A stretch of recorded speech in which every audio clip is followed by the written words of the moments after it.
ओम शांति। 14 दिसंबर 2023 के ईश्वरीय महावाक्य हैं। ये ईश्वरीय महावाक्य ज्ञान मोती हम बच्चों को, रूहानी बच्चों को, रूहानी पिता जब इन महावाक्यों को इस रूह तक पहुंचाते हैं तो ये रूह पर जमी हुई 5 विकारों रूपी जंग खत्म होकर परमात्मा स्नेह, परमात्मा प्यार और परमात्मा शक्तियों से भरपूर हो जाती है। और जब ये बाप समान आप समान बन जाती है तो फिर यही आत्मा देव आत्मा के लिए तैयार होती और हमारा यह पतित तन भी खत्म होकर हमें पावन तन मिलता और नई दुनिया का राज्य मिलता। आज के मुरली क्लास के महावाक्य हैं। मीठे बाबा ने कहा, मीठे बच्चे, अपना सौभाग्य बनाना है तो ईश्वरीय सेवा में लग जाओ। माताओं कन्याओं को बाप पर कुर्बान जाने की उछलानी चाहिए। शिव शक्तियाँ बाप का नाम बाला कर सकती हैं। बाबा कहते जो शिव शक्तियाँ हैं, बाबा कहते हैं आप मेल या फीमेल नहीं हैं, आप सर्व मनुष्य आत्माएं हो तो एक पिता की संतान है। लेकिन जो परमात्मा स्नेह में खो जाती हैं, जिसे परमात्मा की पहचान यथार्थ मिल जाती है, वो बाबा के सगे शिव शक्तियाँ कहलाती हैं। यूँ तो बाबा कहते हैं तुम अकेले नहीं हो, तुम शिव प्लस शक्तियाँ हो, है ना। शिव के बच्चे शिव शक्तियाँ। बाबा कहते हैं शिव शक्तियाँ बाप का नाम बाला कर सकती हैं। प्रश्न है सभी कन्याओं को बाप कौन सी शुभ राय देते हैं। उत्तर में बाबा ने कहा है, कन्याएं तुम अब कमाल करके दिखाओ, तुम्हें मम्मा के समान बनना है। अब तुम लोग लाज छोड़ो, नष्ट मोहा बनो। अगर अधर कन्या बनी तो दाग लग जाएगा। तुम्हें रंग बिरंगी माया से बचकर रहना है। तुम ईश्वरीय सेवा करो तो हजारों आकर तुम्हारे चरणों पर पड़ेंगे। ओम शांति। तुम शिव शक्तियाँ हो, उछल मारने वाली। बाप के ऊपर कुर्बान जाने की उछलानी चाहिए। इसको ही कहा जाता है मौलाई मस्ती। बाप को सामने देखा होता है कि कौन कौन बैठे हैं। वास्तव में क्लास की बैठक यानी ऐसी होनी चाहिए जो टीचर की हर एक के ऊपर नजर पड़े। यह जैसे सत्संग हो जाता है, बाबा कहते हैं। परंतु क्या करें, ड्रामा की भाभी ऐसी है, क्लास में नंबरवार बिठा नहीं सकते। बच्चे मुखड़ा देखने के प्यासे होते हैं ना, वैसे बाप भी प्यासे रहते हैं। बच्चों के सिवाय घर में अंधियारा समझते हैं। तुम बच्चे सोचरा करने वाले हो। भारत में तो क्या, सारी दुनिया में सोचरा करने वाले हो। गीत है माता ओ माता, तू है सबकी भाग्य विधाता। ओम शांति। यह गीत भी तुम्हारे शास्त्र हैं। सर्वशास्त्रमयी शिरोमणि गीता है और सभी शास्त्र महाभारत, रामायण, शिव पुराण, वेद, उपनिषद आदि इसमें से ही निकले हैं। वंडर है ना। मनुष्य कहते हैं नाटक की रिकॉर्ड बजाते हैं। शास्त्र में तो कोई इनके शास्त्र तो कोई इनके पास है नहीं। हम कहते हैं इन रिकॉर्ड से जो अर्थ निकलता है उनसे सब वेद ग्रंथ आदि का सार निकल आता है। गुहाराज है बाबा की मुरली, जो बाबा निराकार शिव परम पिता परमात्मा संगम योग में आकर ब्रह्मा तन का आधार लेकर जो निराकार अपना ज्ञान देता है इस मुख के द्वारा, गीता ज्ञान वही असली ज्ञान। बाकी सब शिव पुराण, वेद, उपनिषद आदि ये सब इसी से निकलते हैं। बाबा कहते हैं इसीलिए गीता माय बाप है ना। तो बाबा कहते इस तरह से जो अर्थ निकलता है, हम कहते हैं इन रिकॉर्ड से निकलता है, उनसे सब वेद ग्रंथ आदि का सार निकल आता है। गीत बजा यह है मम्मा की महिमा, माताएं तो ढेर हैं परंतु मुख्य है जगदम्बा।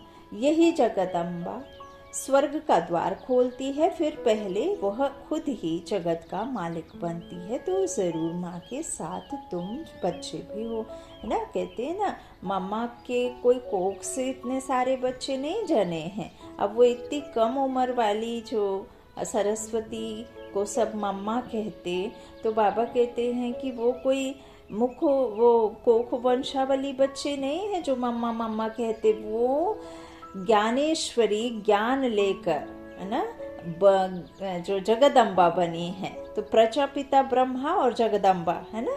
तो मम्मा बाबा कहते हैं ना, बाबा कहते हैं वो इतनी ज्ञान में तीखी गई, इतनी कम उम्र में इतनी तीखी गई कि उन्हें राधे का ताज और लक्ष्मी का ताज मिला।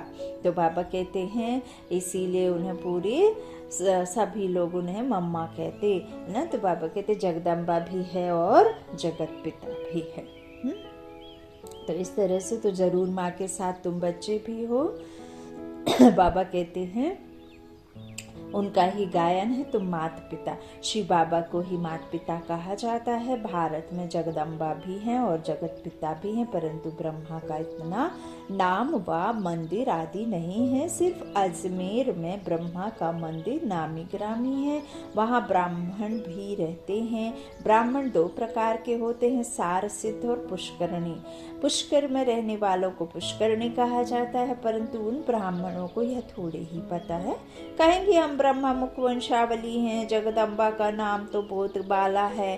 ब्रह्मा को इतना नहीं जानते, किसको धन बहुत मिलता है तो समझते हैं साधु संतों की कृपा है, ईश्वर की कृपा नहीं समझते। बाप कहते हैं सिवाय मेरे और कोई भी कृपा कर नहीं सकते। हम तो सन्यासियों की महिमा भी करते हैं। यह बाबा कहते अगर ये सन्यासी पवित्र ना होते तो भारत जल मरता, परंतु सदगति दाता तो एक बाप ही है। मनुष्य की सदगति कर ना सके।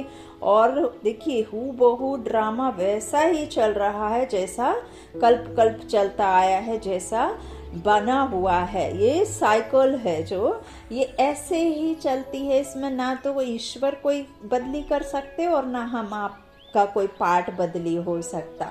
तो बाबा कहते हैं कि ये तो है ही। अगर यह सब नहीं होता, पतित नहीं होते तो पावन नहीं बनना पड़ता। पावन से पतित नहीं बनते तो बाबा कहते मैं आता ही नहीं, पावन बनाने ही आता हूँ, है ना। तो नई से पुरानी, पुरानी से नई, दुखी से सुखी, सुखी से दुखी, नरक का द्वार, नरक से द्वार जाता है स्वर्ग का। माताओं पर बाबा ने कलश रखा है। बाबा कहते हैं इन माताओं के द्वारा ही फिर बाण लगे हैं, है ना। तो उनसे ही फिर सारी दुनिया कैसी हुई है। हाँ, शांति की दुनिया की स्थापना के कार्यों में बाबा के ब्राह्मण बच्चे है ना, पांडव बच्चे। तो ये सब बातें सिर्फ और सिर्फ समझने की हैं। इसमें कोई किसी तरह का मंत्र जाप या किसी तरह की कोई मुश्किल है ही नहीं ना। तो बाबा कहते हैं इस तरह से अगर यह सन्यासी पवित्र ना होते तो भारत जल मरता। परंतु सदगति दाता तो एक बाप ही है, तो ये ड्रामा तो चलनी ही है। तो मनुष्य की सदगति करनी। बाबा ने समझाया है कि तुम सब सीताएं हो शोक वाटिका में। अभी हम सब दुखी हैं, अशांत हैं, परेशान हैं। हाँ, तो बाबा कहते हैं अभी शोक वाटिका में है। क्यों है शोक वाटिका में? क्योंकि रावण ने हम सब आत्माओं को अपने वश में कर लिया। 5 विकार ही रावण है और उनके वश में इस संसार की हर एक आत्मा है। तो बाबा कहते दुख में शोक तो होता है ना, बीमारी आदि होती है, तो क्या दुख नहीं होगा? बीमार पड़ेंगे तो जरूर ख्याल चलेगा कब अच्छे होंगे। ऐसे तो नहीं कहेंगे कि बीमार पड़े रहें, पुरुषार्थ करते हैं अच्छे हो जाए ना। बल्कि कितना भी छोटी मोटी चोट भी तो कब अच्छी हो जाए, कब अच्छी हो जाए। फीवर आ जाए तो जल्दी अच्छा हो जाए, जल्दी कुछ भी हो जाए तो ऐसा लगता है ना अच्छा हो जाए। तो हर एक जो मुश्किल की और हर एक बुराई की जो जीत होती है ना, वो अच्छाई से ही होती है ना। अच्छा, बाबा कहते नहीं तो दवाई आदि क्यों करते? यदि अच्छा नहीं होना होता तो ये मन में ख्याल नहीं होता। तो अब बाप कहते हैं मैं तुम बच्चों को इन दुखों बीमारियों आदि से छुड़ाकर इजाफा देता हूँ। माथा, बाबा क्या कहते, माथा किसने गर्म किया है? रावण, माया ने। तो अभी माया रावण ने तुमको दुख दिया है। मुझे तो कहते हैं सृष्टि का रचयिता, सब कहते हैं भगवान ने दुख देने लिए सृष्टि रची है क्या? स्वर्ग में ऐसे थोड़े ही कहेंगे। हाँ, बाबा कहते हैं यहाँ तो मुझे गाली देते रहते हैं। बच्चा हुआ तो खुशी मना ली, चला गया तो दुख मना लिया। अब खुशी हुई तो भगवान को भले ही याद ना करें, लेकिन दुख हुआ, बच्चा गया तो जरूर भगवान को कोसेंगे कि हे मालिक, मेरा ही घर मिला था तुझे, दुनिया में और कोई नहीं मिला।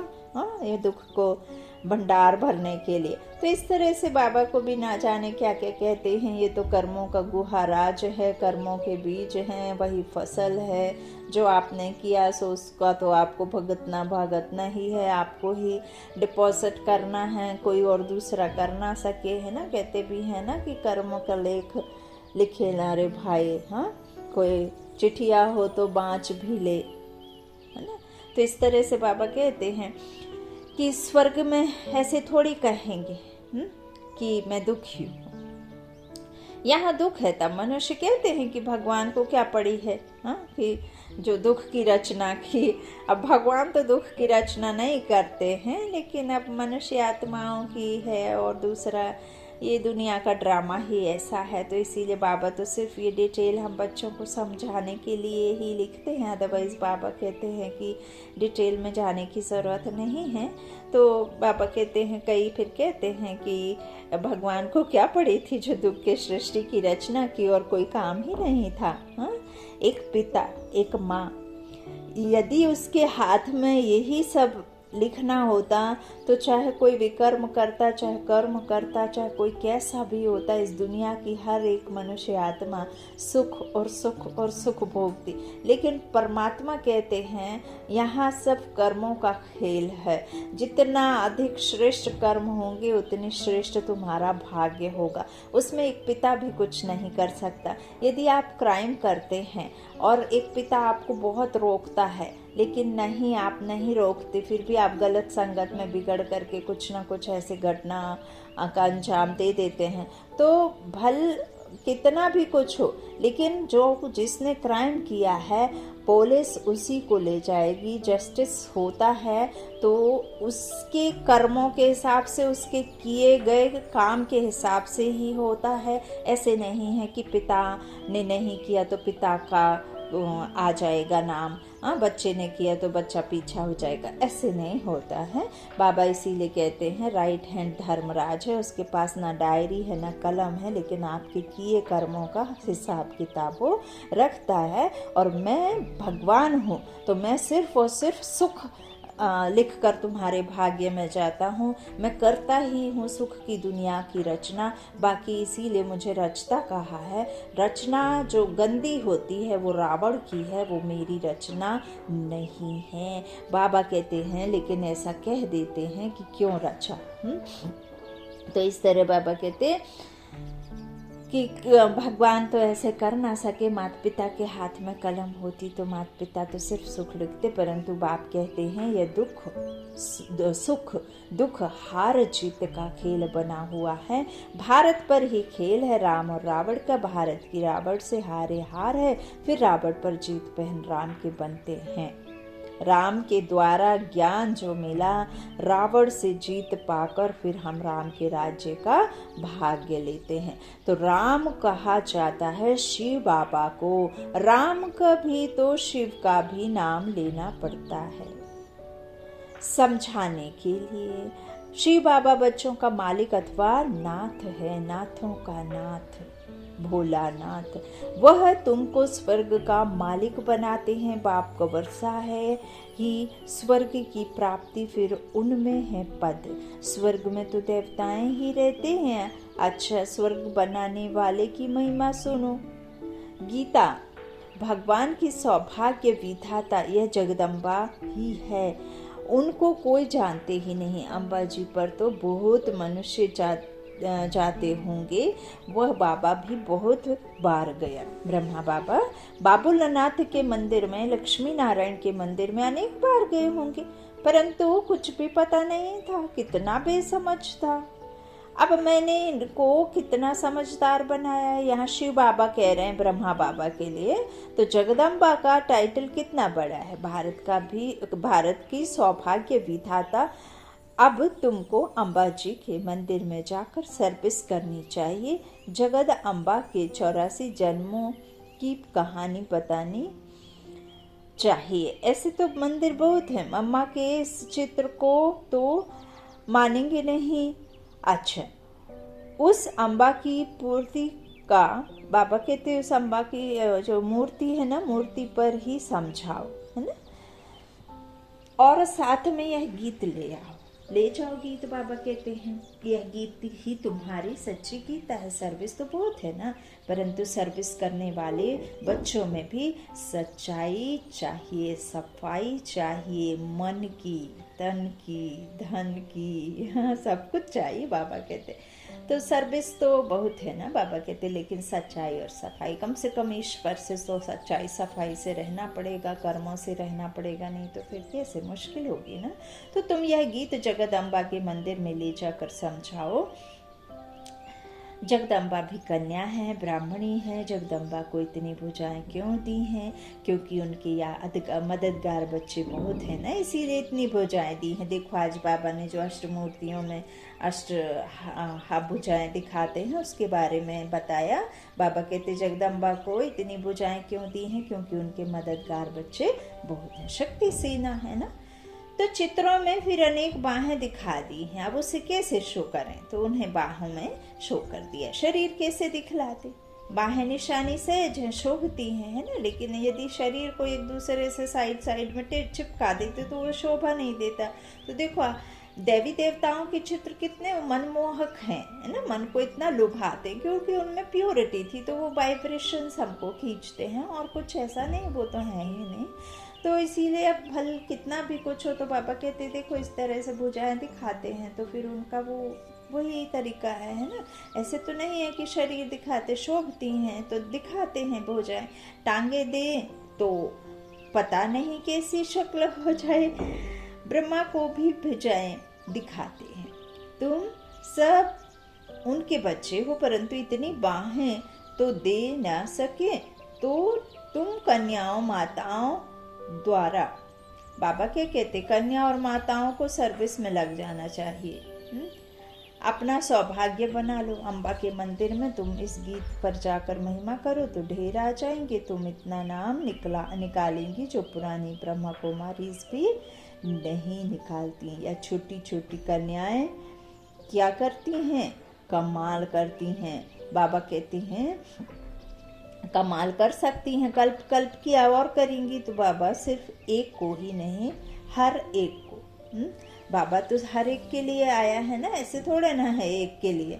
तो बाबा कहते इस तरह से, बाबा सिर्फ एक को नहीं, सब कन्याओं को कहते हैं, हजारों आकर तुम्हारे चरणों पर गिरेंगे प्यूरिटी की वजह से। तो उनके आगे इतने नहीं गिरेंगे जितने तुम्हारे आगे गिरेंगे। हाँ, इसमें लोक लाज को छोड़ना है, बिल्कुल ही नष्टो मोहा होना है। कहेंगे कि किस तरह से मुझे तो सगाई करनी ही नहीं है। बाबा कहते हैं इस तरह से कहते हैं तो हम तो पवित्र रहकर भारत को स्वर्ग बनाने की सेवा करेंगे। अधर कुमारी को तो फिर भी दाग लग जाता है। अधर कुमारी और कुमारी, अधर कुमारी माना जो शादी के बाद में बाबा के ज्ञान में आती है, बाबा की श्रीमत पर चलना शुरू होती, तो वो अधर कुमारी है ना, आधे से आती है ना, इसीलिए तो आदि पतित आदि पावन बनती है। लेकिन कुंवारी तो बिल्कुल पावन रहती है ना, उनको तो फिर घर परिवार और की फिक्र नहीं रहती, माता पिता की बस रहती है। लेकिन अधर कुमारी फिर परिवार, फिर उनके और संबंध संपर्क,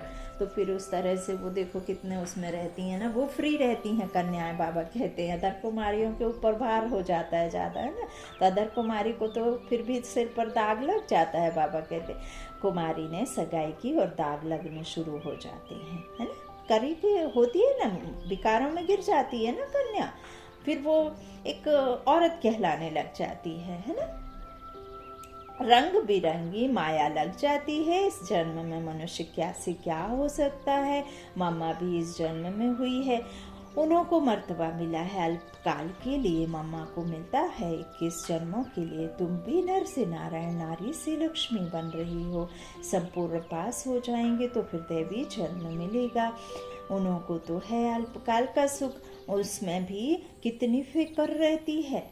हम तो हैं गुप्त, हमको बाहर में कुछ शो नहीं करना है, वह शो करते हैं। यह राज्य तो रोने के पानी मिसल मृग तृष्णा समान है।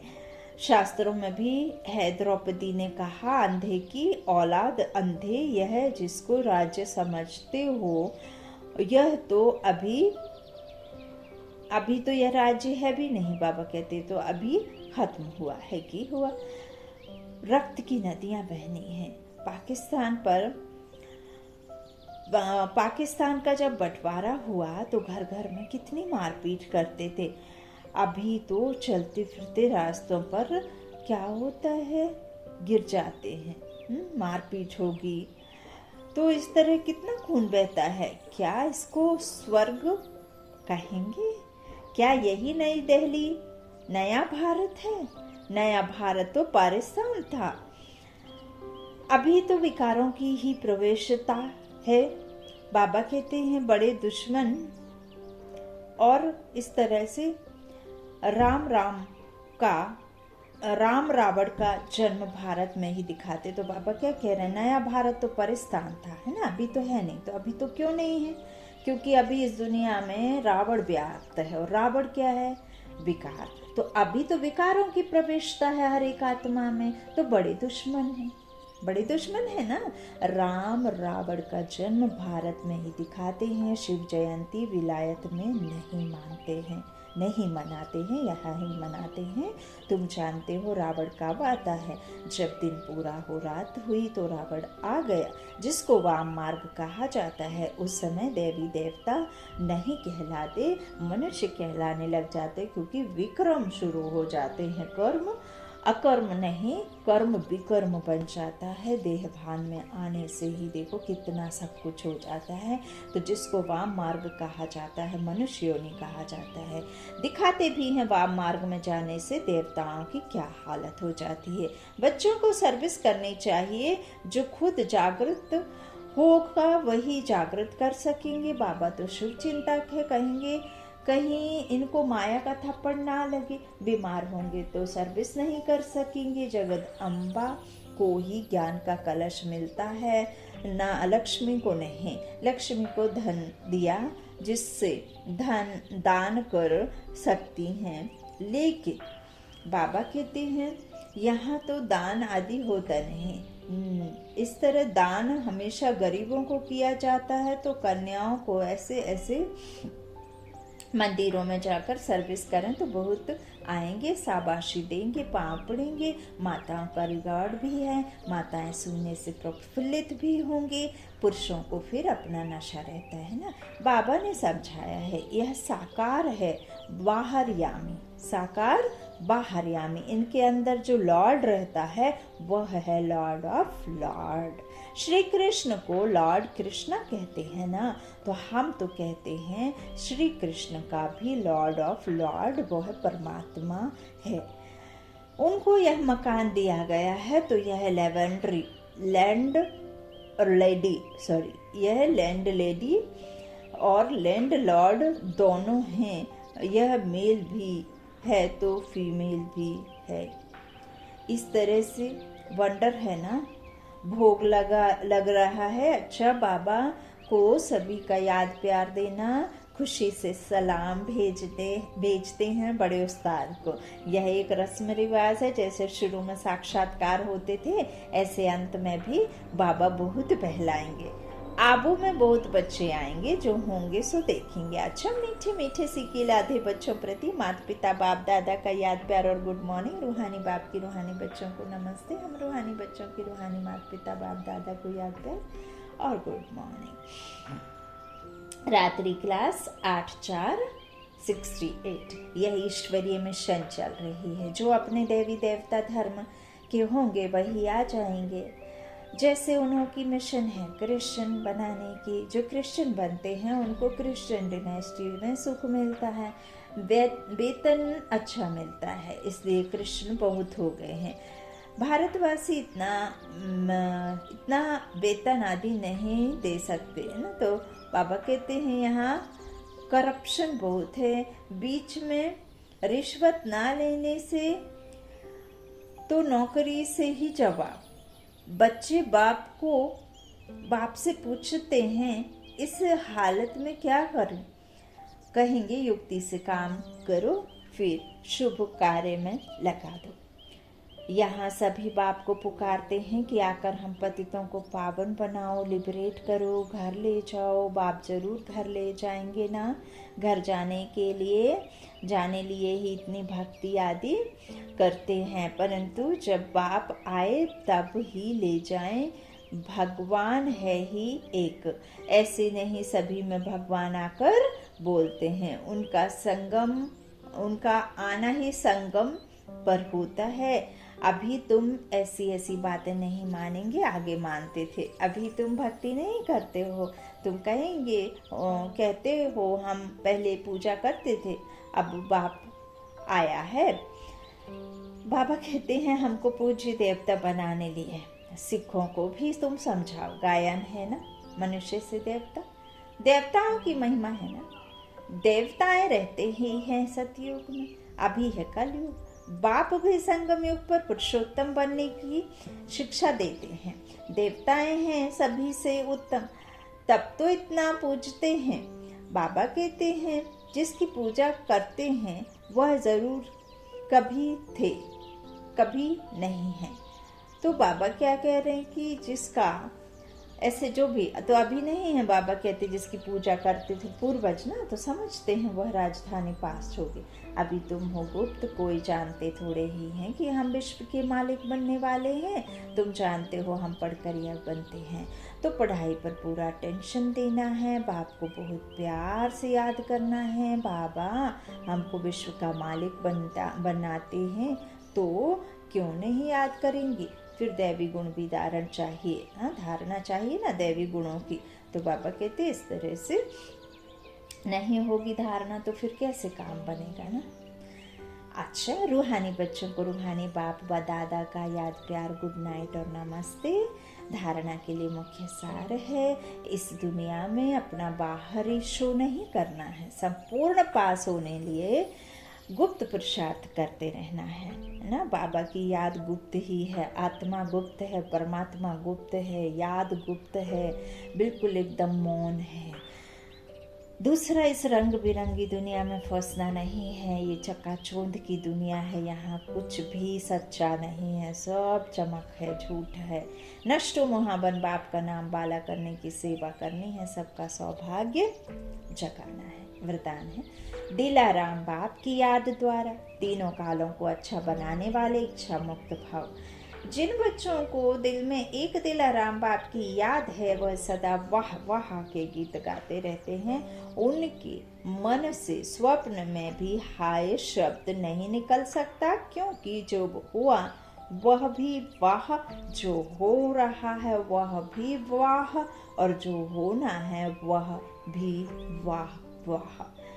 तो तीनों ही काल वाह वाह के अर्थार्थ अच्छे ते अच्छा है। जहाँ सब अच्छा है वहाँ कोई अच्छा उत्पन्न नहीं हो सकता, क्योंकि अच्छा तब कहेंगे जब सब प्राप्तियाँ हैं। प्राप्ति संपन्न बनना ही है, इच्छा मुक्त बनना। प्राप्ति संपन्न बनना ही है, इच्छा मुक्त बनना। स्लोगन है, संस्कारों को ऐसा शीतल बना लो जो जोश व रौब के संस्कार मर्ज ही ना हो। संस्कार को ऐसा शीतल बना लो जो जोश व रौब के संस्कार ही इमर्ज हो जाएं। अच्छा, ओम शांति। शुक्रिया बाप दादा, शुक्रिया आप सभी भाई बहनों के स्नेह का, प्यार का। ओम शांति।